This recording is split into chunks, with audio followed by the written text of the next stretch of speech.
가장 논란이 많은 게 이제 복지관에 그 노트북 50대 기부한 것이죠. 네, 이 기부에 대해서 한동훈 후보자는 뭐 기업에서 기부한 것이다, 잘 모른다, 뭐 이런 취지로 얘기를 했던 것 같아요. 그런데 오늘자 보도를 보니까 그 후보자의 딸의 동아리명이 기념사진에 그대로 찍혀 있습니다. 그래서 이 기부가 후보자의 딸의 동아리, 그러니까 후보자의 딸의 활동을 매우 이제 돋보이게 하는 그런 역할을 했다고 볼 수밖에 없죠.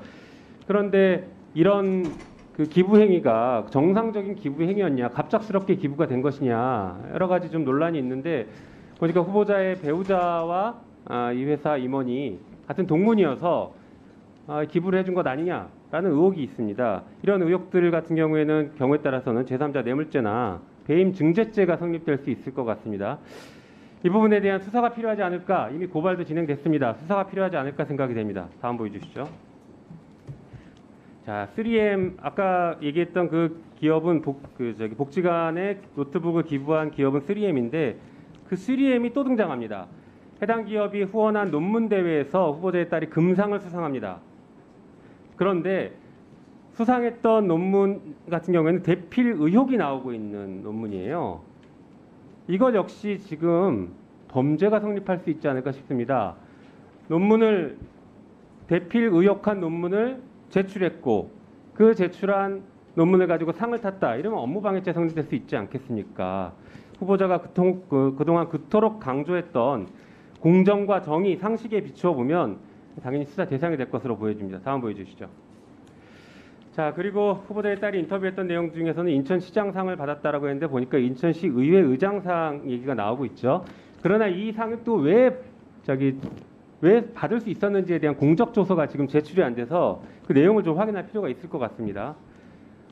신속하게 제출을 해주실 수 있으면 좋겠어요. 그 다음에 프루덴셜 공동체 정신상 받았나라는 얘기가 있는데 이 역시 보면은 프루덴셜 공동체 정신상을 받은 것으로 얘기가 되고 있는데 확인해 보니까 이름을 찾을 수가 없습니다. 미국 프루덴셜 수상자 명단에 따님의 이름을 찾을 수가 없어요.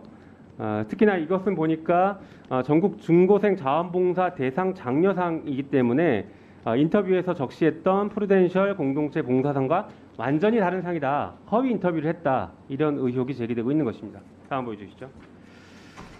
네, 심각한 문제는 또 있습니다. 자녀 논문의 대필 정황이 보도되고 있습니다. 후보자는 그렇지 않을 거다라고 얘기했지만 이게 허위였죠. 후보자도 거짓말을 하신 거죠. 당장 케냐 대필 작가가 내가 했다라는 인터뷰를 했습니다. 다음 보여주시죠. 거기에서 그치지 않습니다. 다수의 논문과 전자책들, 후보자의 자녀가 지금 발간했다고 하는 것들이 표절 의혹이 매우 강하게 제기되고 있습니다. 그래서 타인 자료 무단 베낀 표절 전자책을 출판했다라는 보도가 있고 국제학술대회 논문도 표절이 확인됐다라고 하고 있습니다. 한편 돈만 내면 실어주는 약탈적 학술지의 논문이 다수 게재됐다 이렇게 얘기하고 있어요. 이런 경우에 따라서는 업무방해죄나 저작권법 위반으로 처벌받을 수 있는 사안이 아닐까 싶습니다. 다음 보여주시죠. 그 다음 넘겨주세요.